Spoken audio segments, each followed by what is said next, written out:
Alô, boa tarde. Eu sou o Alexandre de São Bernardo do Campo, São Paulo. A minha pergunta é: existem demônios territoriais? Demônios que se apoderam de alguns lugares que impedem o crescimento de uma igreja? Responde aí, Pastor Paulo, falando de Bíblia. Shalom, shalom, meus irmãos. Que alegria poder responder aqui mais um amigo. Hoje, meu irmão Alexandre, de São Bernardo dos Campos, São Paulo, que enviou o seu vídeo através do Instagram, isso mesmo, @falando de Bíblia oficial, aqui no YouTube e lá no Instagram.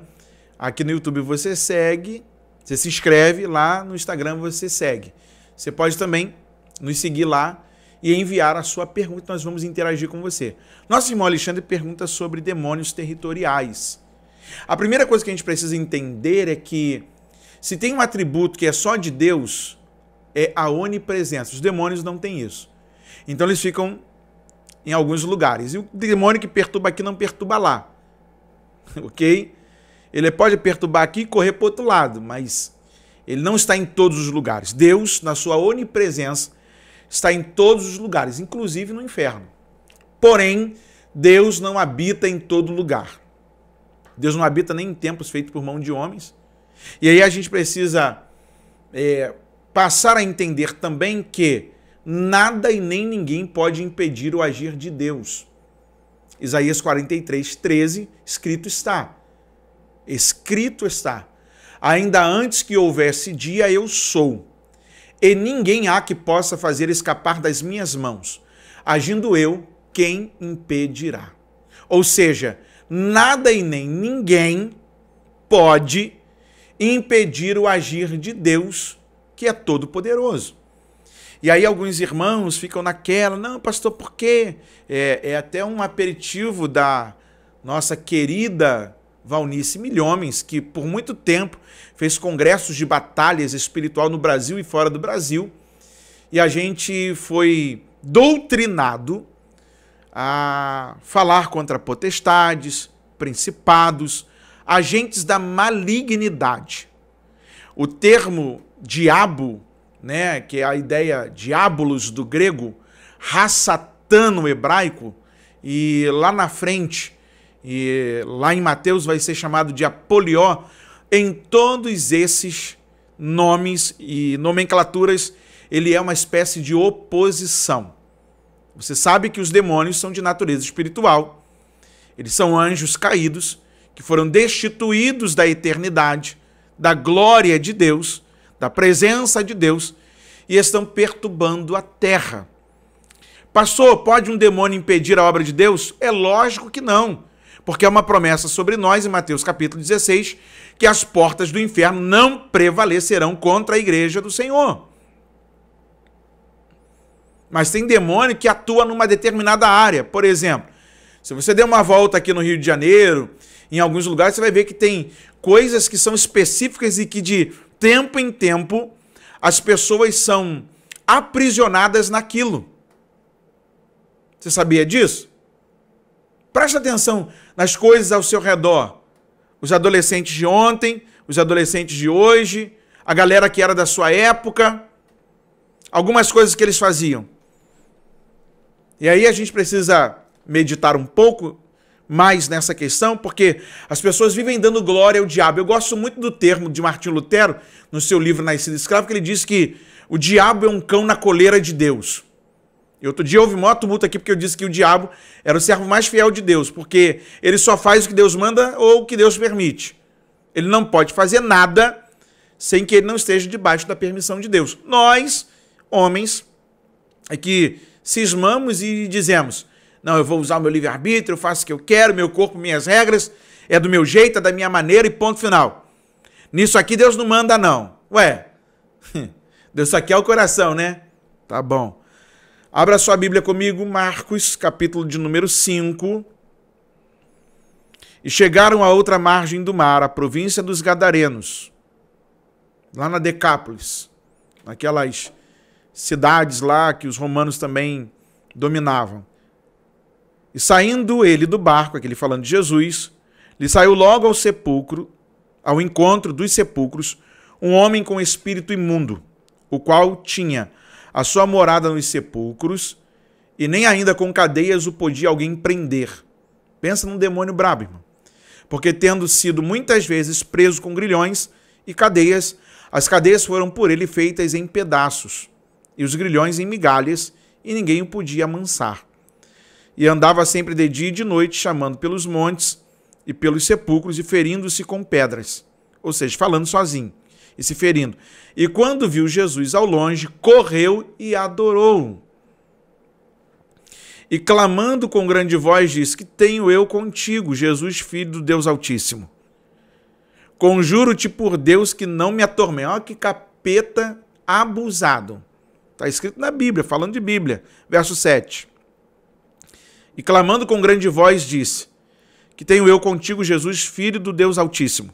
Conjuro-te por Deus que não me atormentes. Porque ele dizia: sai deste homem, espírito imundo. E perguntou-lhe: qual é o teu nome? Ele respondeu dizendo: Legião é o meu nome, porque somos muitos. E rogava-lhe muito que os não enviasse para fora daquela província. Os capetas achavam que eram dono lá de Gadara, ou dos Gesarenos, como você queira chamar. Eles estão dizendo assim: não tira a autoridade da gente perturbar nesse território.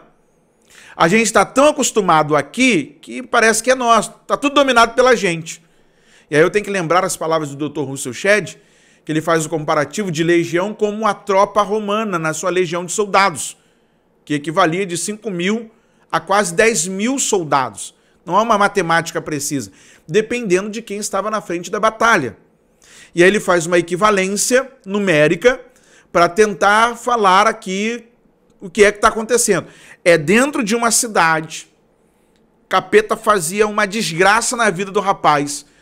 O cara saiu do convívio da família, foi morar no cemitério, o camarada andava falando sozinho, se debatia com pedra e se feria. E quando ele vê Jesus, ele corre diante da presença de Jesus, se prostra e depois pede para não sair dali. Porque parecia que ele era o dono do território, parecia que ele tinha pago o terreno para perturbar. Só que onde Jesus chega, demônio não tem vez. Onde Jesus chega, toda aí quaisquer entidade maligna tem que sair fora. O valente só é valente até que um outro valente maior chegue. Então, quando Jesus chega ali, ele vai libertar aquela cidade, ele vai tirar o poder dos demônios naquela cidade. E ainda que um demônio ou outro atue numa área ou outra, nada pode impedir o agir de Deus. E aí, meu irmão Alexandre, a sua pergunta é muito pertinente, porque tem áreas que a gente precisa pedir a orientação de Deus. Tem áreas da nossa vida que a gente precisa falar: Senhor, o que está acontecendo? O que eu posso fazer? O que é que as suas mãos podem realizar? Porque tem coisas que não são da nossa alçada. Tem coisas que as nossas mãos não conseguem resolver. Tem coisas que o nosso intelecto paralisa. Tem coisas que as nossas influências, muito menos. E somente Deus. E Deus nos permite reconhecer e ver o mundo espiritual. E eu vou dizer uma coisa para você. Se Deus permitisse você ver 5 segundos do mundo espiritual que está acontecendo agora, você veria o pior filme de terror da sua vida. Eu estou te falando muito sério aqui, irmão. Porque os demônios não brincam. Os demônios, eles vêm para perturbar, separarem família, destruir pessoas. Só que a igreja é uma resposta de Deus para aquele ambiente. O servo de Deus em um determinado local, ele é a representação do reino de Deus naquele lugar. Então é impossível, Deus estando em nós, Jesus em nós, que os demônios continuem prevalecendo. E aí entra a incógnita na cabeça da gente, porque se eu tenho Deus na vida, se Jesus está comigo, por que no meu bairro a desgraça continua aumentando, continua crescendo? As demandas do Ibope continuam alarmando a gente, colocando a gente de cabelo em pé, branco, e a gente fica preocupado, querendo migrar de um lugar para o outro, para tentar achar um lugar mais seguro, porque, na verdade, o que nos falta é entender que o domínio de todas as coisas está em Deus, e que em Deus nós podemos operar obras extraordinárias. E na presença de Jesus, demônio não pia nada. Você viu aqui o abusado falando: conjuro-te em nome de Deus. Olha que capeta abusado, rapaz. Demônio, sabe, mal criado. Demônio. E o pior, pessoas que gostam de dar ibope para ele. Você vê que Jesus chega perto dele, pergunta logo, quem é você? Quem é que está aí? Ó, sua bagagem, mete pé, sai fora. Não, permita que a gente entre ali naquelas manadas de porcos. Você vê que o único momento que Jesus deixa usar os porquinhos é quando os demônios se apoderam deles. E fica aí tu comendo, querendo comer carninha de porco. Brincadeira. Mas vamos lá.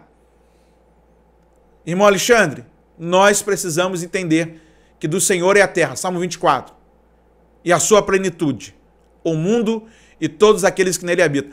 Até o ímpio foi feito para o dia da calamidade, tem um propósito. Então, demônios não podem impedir o agir de Deus. Demônios não podem impedir o crescimento de uma igreja, de uma determinada denominação que esteja em Deus. Se Deus plantou aquela igreja naquele lugar, certamente, ainda que tenhamos problemas, enfrentemos dificuldades, isso não muda o poder de Deus no que ele é. Então, podem ter demônios territoriais sim. Por exemplo, Daniel estava orando e o anjo saiu com uma resposta para ele, só que o anjo foi impedido de chegar naquele lugar, até que um outro fosse enviado e liberasse que o anjo entregasse a resposta a Daniel. Aí você entende que tem coisas que a gente precisa perseverar em Deus até que Deus intervenha por nós, e não é com a nossa própria mão. A gente com a nossa própria mão, irmão, só arruma problema, dificuldade, embola as coisas. Agora, onde a mão de Deus entra e a autoridade do nome de Jesus chega, não tem demônio que resista. Então, meu irmão Alexandre, muito obrigado pela sua pergunta, pela sua interação, pelo carinho com Falando de Bíblia. E faça como o nosso irmão Alexandre. Vai lá, segue a gente no Instagram, @Falando de Bíblia Oficial. Se comunica lá com a gente, troca um papo, uma ideia, manda a sua pergunta. E aqui nós vamos fazer o vídeo e nós vamos responder a você falando de Bíblia.